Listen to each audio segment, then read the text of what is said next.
Hello dear friends, आप लोगों का एक बार फिर से स्वागत है हमारे कंप्यूटर लैब चैनल में। मैं फिर से आ गया हूं आप लोगों के लिए एक नया वीडियो लेकर के। आज के हमारे इस वीडियो में हम लोग जानेंगे एसडीएलसी के बारे में, यानी सिस्टम डेवलपमेंट लाइफ साइकिल के बारे में। अगर आप सैड पढ़ रहे हैं तो यहाँ पे आप सिस्टम डेवलपमेंट लाइफ साइकिल पढ़ सकते हैं। अगर आप एक सॉफ्टवेयर इंजीनियर की स्टूडेंट हैं तो यहाँ पर आप सॉफ्टवेयर डेवलपमेंट लाइफ साइकिल इसको पढ़ सकते हैं। तो चूंकि एक सॉफ्टवेयर भी एक सिस्टम है तो यहाँ पे चाहे सिस्टम डेवलपमेंट लाइफ साइकिल बोलें या सॉफ्टवेयर डेवलपमेंट लाइफ साइकिल बोलें, कोई फ़र्क नहीं पड़ने वाला, दोनों सेम हैं। तो इस वीडियो में हम लोग किसी भी सॉफ्टवेयर डेवलपमेंट या किसी भी सिस्टम डेवलपमेंट के उसके लाइफ साइकिल के बारे में पढ़ेंगे कि उसको किन किन फेज से हो करके जाना पड़ता है जब उसका डेवलपमेंट किया जाता है, और उस सिस्टम के इम्प्लीमेंट के बाद भी क्या क्या प्रोसेस होते हैं, उसको किस तरीके से मेंटेन किया जाता है, किस तरीके से उसकी रिपेयरिंग की जाती है, किस तरीके से उसको इम्प्लीमेंट कोडिंग किया जाता है, सब के बारे में हम लोग डिटेल से जानेंगे। तो बने रहिए इस वीडियो में शुरू से आखिरी तक। दोस्तों, जैसे कि आप लोगों को पता है कि इस दुनिया में कोई भी चीज़ शाश्वत रूप से नहीं रहता, मतलब वो शुरू से आखिर तक टिका नहीं रहता, वो बीच में कहीं ना कहीं बिगड़ता ही रहता है।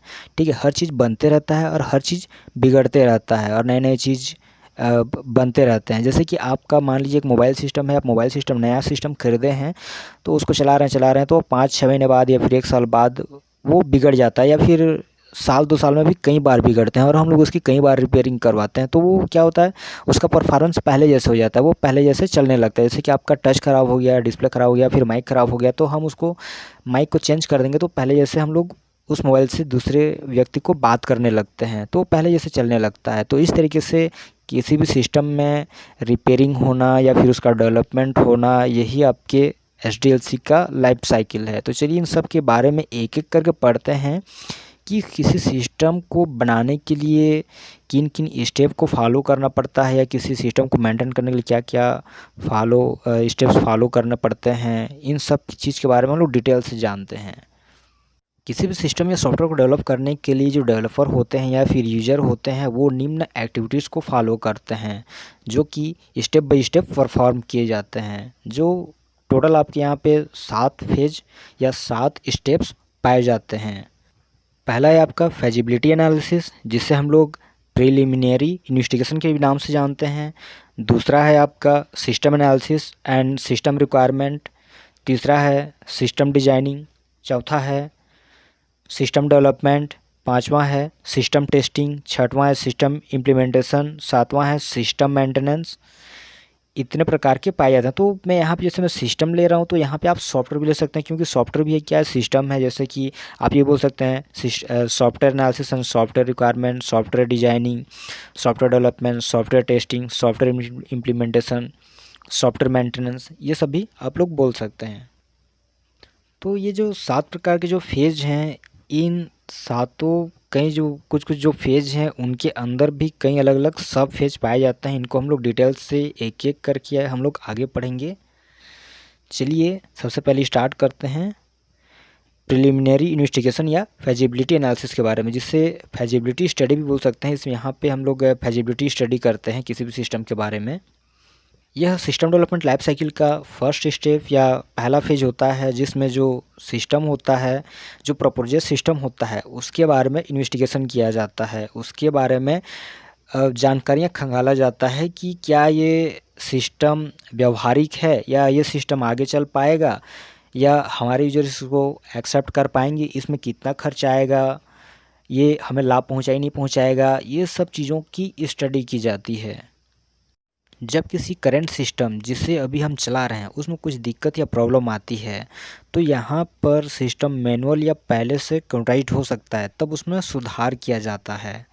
माना कि अभी हमारा सिस्टम मैनुअल है, जैसे कि मान लीजिए हमारा एक ऑफिस है और हम जितने अपने जो रिकॉर्ड्स हैं उन सब को हम लोग एक फ़ाइल के अंतर्गत हम लोग उसको मेंटेन कर रहे हैं, हम लोग उसको सबको रजिस्टर में नोट्स कर रहे हैं। तो हम ये चाहते हैं कि हम अपने ऑफिस को कंप्यूटराइज्ड करना चाहते हैं, ठीक है, वहाँ पे कंप्यूटर बिठाना चाहते हैं। तो उस कंप्यूटर को बिठाने के लिए कितना खर्चा आएगा, क्या हमारे स्टाफ वाले उस कंप्यूटर को चला पाएंगे नहीं पाएंगे, और वो हमारे मैनुअल सिस्टम से कंप्यूटराइज्ड में कितना कारगर रहेगा, ठीक है, उसकी तुलना ये सब करेंगे हम लोग। ठीक है, तो यहाँ पे ये सब एनालिसिस किया जाता है उस सिस्टम के बारे में।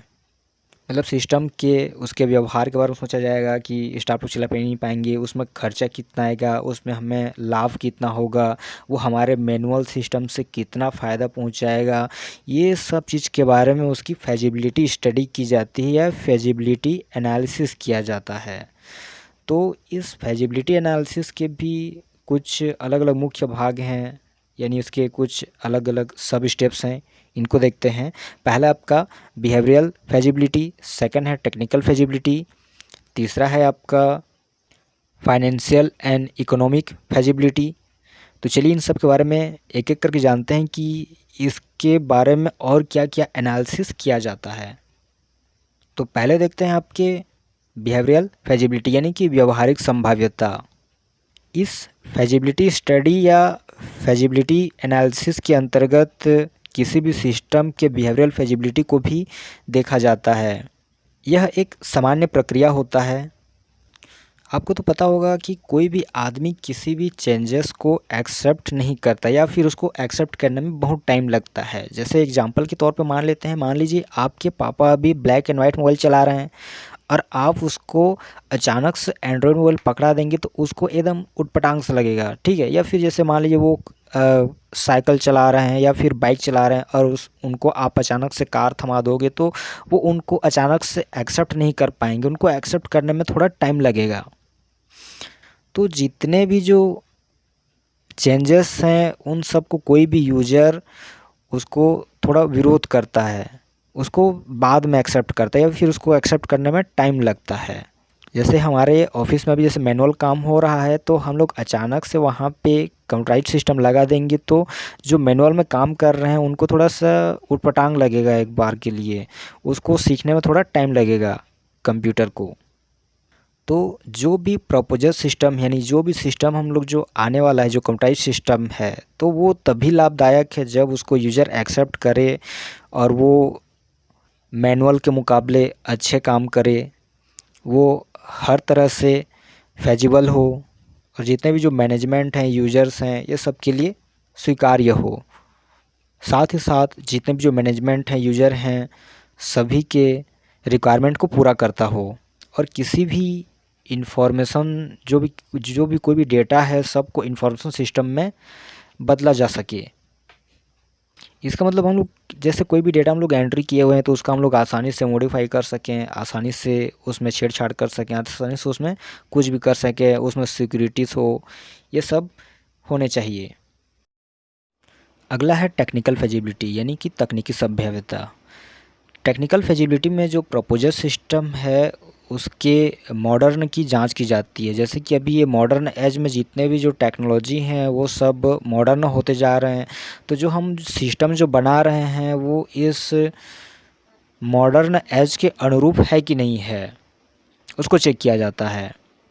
जैसे कि आप पुराने टाइप के सिस्टम को ले आएंगे इस मॉडर्न ज़माने में तो वो सिस्टम आने से पहले ही फेल हो जाएगा। जैसे कि मान लीजिए अभी डिजिटल का युग है तो जितने भी डिजिटल कैमरास आ रहे हैं तो आप मान लीजिए रील वाले कैमरे वाले सिस्टम को बनाएंगे तो वो अभी क्या हो जाएगा, चलने से पहले ही फेल हो जाएगा। तो मॉडर्न एज के साथ साथ ही मॉडर्न टेक्नोलॉजी ही बनाए जाने चाहिए या मॉडर्न सिस्टम को ही बनाए जाने चाहिए। जैसे कि मान लीजिए आप लोग एक वेब डेवलपमेंट कर रहे हैं, जैसे कोई एक ई कॉमर्स साइट बना रहे हैं जहाँ पे पैसे का ट्रांजैक्शन हो रहा है, कुछ खरीदी बिक्री हो रही है और वहाँ पे आप अपने डेटा को सिक्योर नहीं रख पा रहे हैं तो वो वेबसाइट पे कोई अकाउंट खुलेगा ही क्यों, वहाँ पे उनका डेटा ही सिक्योर नहीं है। जैसे कि अभी के ज़माने में सिक्योरिटी बहुत ही मायने रखता है, हर वेबसाइट सिक्योर होते जा रहे हैं। तो आप अपने जो सिस्टम है जो सॉफ्टवेयर है उसको सिक्योर नहीं रखेंगे तो वो बनने से क्या हो जाएगा, पहले ही फेल हो जाएगा। जैसे कि अभी जैसे जूम ऐप का ये सब हुआ था, जैसे जूम ऐप सिक्योर नहीं है तो बहुत लोग उसको अनइंस्टॉल कर रहे हैं या फिर इंस्टॉल नहीं कर रहे हैं, ठीक है। तो वो सिस्टम उतना खास नहीं चल पा रहा है। अगर मान लो सिक्योर होता तो उसको हर कोई यूज करता, तो उसको मॉडर्न एज के अनुसार डेवलप होना चाहिए। तो यही आपका टेक्निकल फैजिबिलिटी यानी तकनीकी संभाव्यता। अगला है फाइनेंशियल एंड इकोनॉमिकल फैजिबिलिटी। इस फेज में किसी भी सिस्टम के इकोनॉमिकल एंड फाइनेंशियल कंडीशन को चेक किया जाता है कि किसी सिस्टम जो प्रपोजल सिस्टम है उस सिस्टम को लगाने में कितना खर्चा आएगा, उसके कंपोनेंट्स कितने खर्च आएंगे, उसमें वर्कर्स या फिर उसको ऑपरेट करने के लिए कितने लोगों की आवश्यकता पड़ेगी, उसमें मतलब ये जो जितने भी जो स्टाफ हैं उनकी संख्या कितनी होगी, उनका पेमेंट कितना होगा, ये सब चीज़ के बारे में यहाँ पे सोचा जाता है। साथ ही साथ उसके रख रखाव और मेंटेनेंस के बारे में भी सोचा जाता है कि उसमें कितना खर्चा आएगा। अगर मान लीजिए उसका खर्चा लाभ के खर्चे से ज़्यादा है तो फिर वो सिस्टम बनने से क्या हो जाएगा, वो फेल हो जाएगा। ठीक है, कोई भी सिस्टम एक लाभ के उद्देश्य से बनाया जाता है। अगर उस सिस्टम से उसको हानि होती है, उसको पहले से पता चल जाता है उसके इकोनॉमिकल फैजिबिलिटी के अंतर्गत, तो उस सिस्टम को बनाएगा ही क्यों। जैसे कि मान लीजिए आप लोग एक मोबाइल लेते हैं 10,000 का और उसका टच ही 5,000 का आता है और कभी मान लीजिए टच ख़राब हो जाता है, तो आप वैसे मोबाइल लेंगे ही क्यों जिसके जो कंपोनेंट बहुत अधिक रेट आते हैं या फिर वो बहुत कॉस्टली हैं, तो फिर आप उस सिस्टम को लेंगे ही क्यों आप। ठीक है, तो इस तरीके से किसी भी सिस्टम के फाइनेंशियल एंड इकोनॉमिकल फैजिबिलिटी को भी स्टडी किया जाता है, उसको भी एनालिसिस किया जाता है। तो इस प्रिलिमिनरी इन्वेस्टिगेशन या फैजिबिलिटी एनालिसिस में हमने ये स्टडी किया कि उसके बिहेवियरल स्टडी के बारे में स्टडी किया, टेक्निकल फैजिबिलिटी के बारे में स्टडी किया, फाइनेंशियल एंड इकोनॉमिकल फैजिबिलिटी के बारे में स्टडी किया कि वो यूजर्स उसको एक्सेप्ट कर पाएंगे नहीं कर पाएंगे, चला पाएंगे नहीं पाएंगे, उसमें कितना कॉस्ट आएगा या वो सिस्टम चल पाएगा नहीं चल पाएगा, वो मॉडर्न के लायक है कि नहीं है, इन सब के बारे में स्टडी किया जाता है। अब अगला टॉपिक है system analysis and system requirement. ये SDLC का सेकंड फेज है जो फैजिबिलिटी एनालिसिस के बाद आता है। जब फैजिबिलिटी एनालिसिस में सिस्टम को पूरी तरह से एनालिसिस करके ये तय किया लिया जाता है कि जो प्रपोजल सिस्टम है वो बहुत ज़रूरी है, तब SDLC का अगला फेज अर्थात रिक्वायरमेंट ऑफ सिस्टम एनालिसिस की पहचान की जाती है। इस फेज के अंतर्गत जो करंट सिस्टम है यानी जो पुराना जो मैनुअल सिस्टम है उसका पूरी तरह से विस्तृत रूप से अध्ययन किया जाता है कि वहाँ पे क्या क्या काम होते हैं, कैसे कैसे काम होते हैं, क्या क्या किया जाता है, उसकी इनपुट्स क्या हैं, आउटपुट्स क्या हैं, उन सब के बारे में डिटेल से एनालिसिस किया जाता है। और उनके जितने भी जो डेटा हैं उन सब को एक रिव्यू या फिर इंटरव्यू, ऑन साइट ऑब्जर्वेशन, इस तरीके से अलग अलग टूल्स से वहाँ से इंफॉर्मेशन गैदरिंग किया जाता है।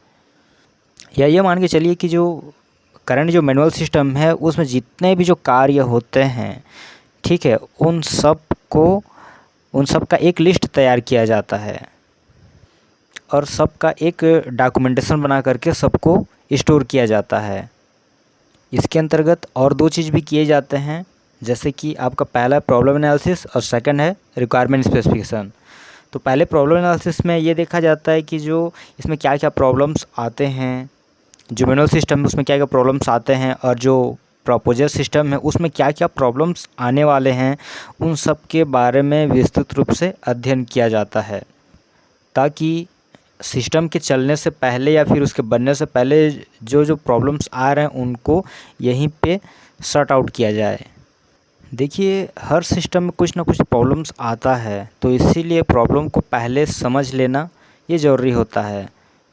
अगला है रिक्वायरमेंट स्पेसिफिकेशन, जिसे हम लोग SRS के नाम से भी जानते हैं, यानी कि सॉफ्टवेयर रिक्वायरमेंट स्पेसिफिकेशन। तो इसमें क्या होता है, जो आपका प्रपोजल सिस्टम है उसमें क्या इनपुट लगने वाले हैं, क्या आउटपुट लगेगा, उसको कंट्रोल कैसे किया जाएगा, क्या क्या डिवाइस लगेंगे, ठीक है, क्या क्या मॉड्यूल्स लगेंगे, इन सब के बारे में यहाँ पे एक डॉक्यूमेंट में सबको स्टोर किया जाता है, सबको लिखा जाता है कि उसमें कौन कौन से इनपुट लगने वाले हैं, क्या क्या डिवाइस लगने वाले हैं, सब के बारे में डिटेल से विस्तृत रूप से अध्ययन किया जाता है। मतलब जो प्रपोजल सिस्टम है उसके रिक्वायरमेंट के बारे में विस्तृत रूप से अध्ययन किया जाता है। जैसे हम लोग एक एग्जांपल ले लेते हैं, सिस्टम से बाहर ले लेते हैं, जैसे कि जैसे आपको चाय पीनी है, तो चाय पीने के लिए या चाय बनाने के लिए किस किस चीज़ की रिक्वायरमेंट लगेगी, पानी की, शक्कर की, चाय पत्ती की। तो इस रिक्वायरमेंट के बारे में सोचना ये रिक्वायरमेंट स्पेसिफिकेशन कहलाता है। तो जैसे यहाँ पे सॉफ्टवेयर डेवलपमेंट हो रहा है, तो उस सॉफ्टवेयर को डेवलप करने के लिए या उस सॉफ्टवेयर को इनपुट देने के लिए, उस सॉफ्टवेयर से आउटपुट प्राप्त करने के लिए, उस सॉफ्टवेयर को कंट्रोल करने के लिए, उसको कोडिंग करने के लिए किन किन चीज़ों की रिक्वायरमेंट लगेगी, उन सब चीज़ के बारे में यहाँ पे डिस्कस किया जाता है। उसका एक डॉक्यूमेंटेशन किया जाता है ताकि आगे सिस्टम डेवलपमेंट में वो काम आ सके। हमारा अगला स्टेप है system designing. System analysis and system requirement step के बाद सिस्टम की डिजाइन करना होता है। यहाँ पर उस सिस्टम के या सॉफ्टवेयर की रिक्वायरमेंट के आधार पर ही सिस्टम डिजाइनिंग की जाती है। सिस्टम कई सारे सब सिस्टम से मिलकर बना होता है, इसीलिए उस सिस्टम को विभिन्न सब सिस्टम से या मॉड्यूल में तोड़ा जाता है। जब तक कि वो और सब सिस्टम में ना डिवाइड हो जाए तब तक उसे तोड़ा जाता है और एक एक मॉड्यूल या सब सिस्टम को डिजाइन किया जाता है। उस सिस्टम के जितने भी input, output, process, control, storage, memory, इन सब का अलग अलग डिजाइन किया जाता है और यूजर की आवश्यकतानुसार सिस्टम का बेस्ट मॉडल बनाया जाता है। यह सिस्टम डिजाइन का प्रमुख उद्देश्य होता है। ऐसे ऐसे डिजाइन या ऐसे ऐसे मॉड्यूल को हटाया जाता है जो यूजर के किसी काम के नहीं रहते। किसी भी सिस्टम डिजाइनिंग को दो भागों में बांटा जाता है। पहला लॉजिकल डिजाइनिंग, सेकंड है फिजिकल डिजाइनिंग। तो लॉजिकल डिजाइनिंग क्या होता है, पहले इसको देख लेते हैं। लॉजिकल डिजाइनिंग में किसी सिस्टम के फ्लो चार्ट को दिखाया जाता है कि किसी सिस्टम में डेटा का फ्लो एवं डेटा कंट्रोल कैसे होता है।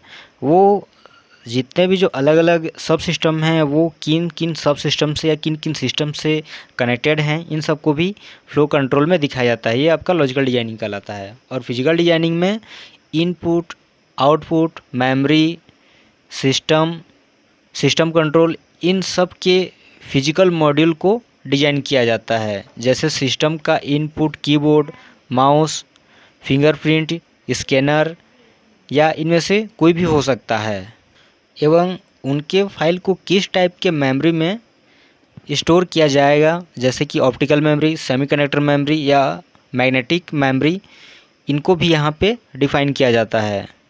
जैसे इसकी आउटपुट की बात करें तो आउटपुट में मॉनिटर, प्रोजेक्टर या पेपर होगा, इसको भी यहाँ पे डिफ़ाइन किया जाता है। और पेपर में उसके पेपर का साइज क्या होगा, जैसे A4 होगा, A3 होगा या लेटर होगा, इन सब को भी यहाँ पे इस फिजिकल डिजाइनिंग में डिजाइन किया जाता है या यहाँ पे दर्शाया जाता है। सबका जितने जो यहाँ पे सिस्टम डिजाइनिंग हो रहे हैं सबका डॉक्यूमेंटेशन किया जाता है। जैसे कि एग्जांपल के तौर पे हम लोग फ़ोटोशॉप को लेते हैं। जैसे फ़ोटोशॉप का सिस्टम का पहले से डिफ़ाइन है कि वो किस टाइप के फाइल को इनपुट लेगा, किस टाइप के फाइल को आउटपुट करेगा, ये सब पहले से निर्धारित है। जैसे आप वहाँ पे किसी ऑडियो को इंपोर्ट करेंगे या फिर वीडियो को इंपोर्ट करेंगे तो वो वहाँ पे इंपोर्ट नहीं होंगे, क्योंकि वो उसका फ़ाइल टाइप नहीं है। वो सिर्फ क्या करेगा, जितने भी जो इमेज फाइल हैं उन सभी इमेज फाइल को ही एक्सेप्ट करेगा। जैसे कि मान लो आपके जेपीजी है, जीआईएफ है, पीएनजी है, बिटमैप है, पीडीएफ है, ये सब को ही वो एक्सेप्ट कर पाएगा और बाकी फ़ाइल को वो एक्सेप्ट नहीं करेगा। तो वो पहले से ही निर्धारित होता है उसका कि उसकी लॉजिकल डिजाइनिंग क्या है और फिजिकल डिजाइनिंग क्या है। ठीक है, तो ये तो हो गया उसका लॉजिकल डिजाइनिंग। फिजिकल डिजाइनिंग में जैसे कि वो कौन कौन से किस किस चीज़ों में वो आउटपुट देगा। जैसे कि आपके प्रिंटर में तो हर कोई देता है, जैसे मॉनिटर में भी, ठीक है, प्रोजेक्टर में भी। तो ये सब पहले से उसका इनपुट आउटपुट डिजाइन रहता है। सिस्टम डिजाइनिंग के बाद अगला स्टेप सिस्टम डेवलपमेंट का होता है। यहाँ पर सिस्टम डिजाइन में किए गए डिजाइन के डॉक्यूमेंट्स के आधार पर सिस्टम का कोडिंग या प्रोग्रामिंग किया जाता है।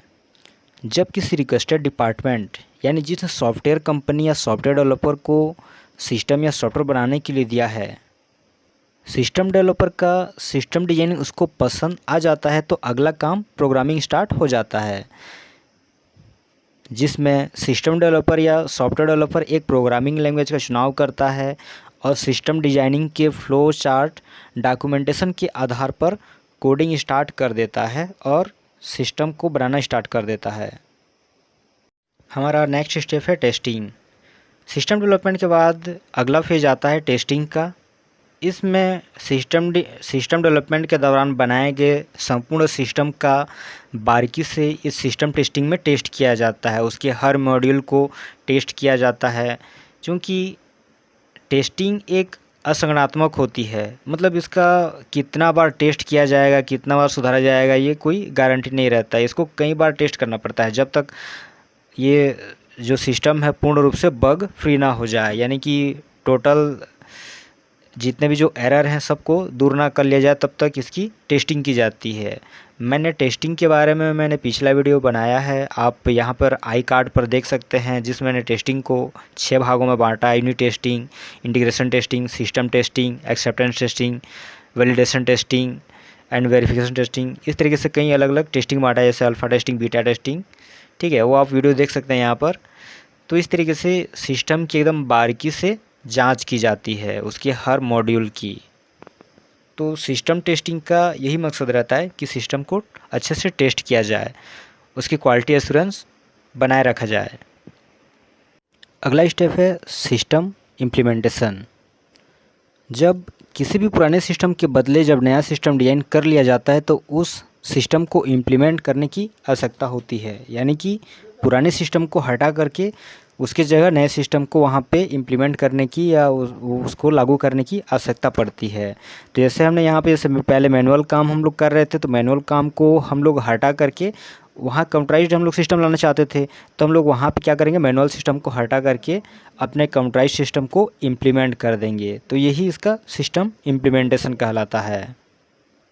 किसी भी सिस्टम को इम्प्लीमेंट करने के पहले उसका PIR चेक किया जाता है, यानी कि पोस्ट इम्प्लीमेंट रिव्यू लिया जाता है। उसको कई बार उस सिस्टम को चेक किया जाता है अपने सॉफ्टवेयर कंपनी या फिर सिस्टम कंपनी पे, ठीक है। फिर उसके बाद उस सिस्टम को इम्प्लीमेंट किया जाता है जो रिक्वेस्टेड डिपार्टमेंट है वहाँ पर। अब सिस्टम को इम्प्लीमेंट करने के बाद हमारा लास्ट स्टेप आता है सिस्टम के मेंटेनेंस की। इसमें जो सिस्टम इम्प्लीमेंट किया गया है उसमें अगर मान लीजिए किसी तरह से कोई ख़राबी आती है या कुछ गड़बड़ी होती है तो उसको यहाँ पे मेंटेन किया जाता है। जैसे कि मान लीजिए किसी एक मॉड्यूल में जैसे ख़राबी आए, जैसे मान लीजिए आपका एक कंप्यूटर सिस्टम है, अगर उस कंप्यूटर सिस्टम में मान लीजिए कीबोर्ड ख़राब हो गया तो हम लोग वहाँ पे उसको चेंज करेंगे, ठीक है, या कोई माउस ख़राब हो गया तो उसको चेंज करेंगे। लेकिन सॉफ्टवेयर में क्या होता है, अगर मान लीजिए सॉफ्टवेयर में कोई सॉफ्टवेयर करप्ट हो गया तो उसको वहाँ पे सिस्टम डेवलपर द्वारा या फिर उसको प्रोग्रामर द्वारा उसको मेंटेन किया जाता है। किसी भी सिस्टम में उपयोग किए गए सॉफ्टवेयर का मेंटेनेंस बहुत ही कठिन और अधिक समय लगने वाला होता है। इसके पीछे वजह यह है कि उसमें प्रयोग किए गए कोडिंग को याद रखना कठिन होता है, क्योंकि कोई भी प्रोग्राम छोटे मोटे कोडिंग से नहीं, बहुत लंबे लंबे प्रोग्रामिंग और कोडिंग से हज़ारों लाइनों से बना होता है। यहाँ तक जिस व्यक्ति के द्वारा प्रोग्राम तैयार किया जाता है उसके लिए भी कोडिंग को याद रखना बहुत कठिन हो जाता है। इस वजह से किसी भी सिस्टम के सॉफ्टवेयर को सुधारने में समय और लागत दोनों अधिक खर्च होते हैं। सामान्यतः सॉफ्टवेयर विकसित करने में लगने वाले कुल समय का 50% से ज़्यादा सिस्टम के रख रखाव यानी कि उसके मेंटेनेंस में खर्च होता है। किसी सिस्टम में आ रहे प्रॉब्लम्स को फाइंड आउट करना, उसका सॉल्यूशन ढूंढना और उसको सॉल्व करना बहुत टाइम कंज्यूमिंग मेथड होता है। इसीलिए किसी भी सिस्टम का मेंटेनेंस और रख रखाव बहुत अधिक ज़रूरी होता है। एग्जांपल के लिए मान लीजिए आप लोग कोई नई बाइक लिए हैं और उसका अच्छे से मेंटेनेंस नहीं कर रहे हैं, ना ही उसमें अच्छे से ऑयल डाल रहे हैं, ना इंजन ऑयल डाल रहे हैं, तो उसका इंजन जो है वो जल्दी ख़राब हो जाएगा, उसको मेंटेनेंस की ज़रूरत पड़ेगी, ठीक है। तो इस तरीके से उसका मेंटेनेंस भी होना बहुत ज़रूरी है किसी भी सिस्टम का। तो चलिए दोस्तों, आज के हमारे इस वीडियो में बस इतना ही। मिलते हैं अगले वीडियो में। अगर कहीं समझ ना आए तो आप मुझे मेल कर सकते हैं या मुझे मेरे कॉन्टैक्ट नंबर पे कॉल कर सकते हैं। तब तक के लिए बाय बाय।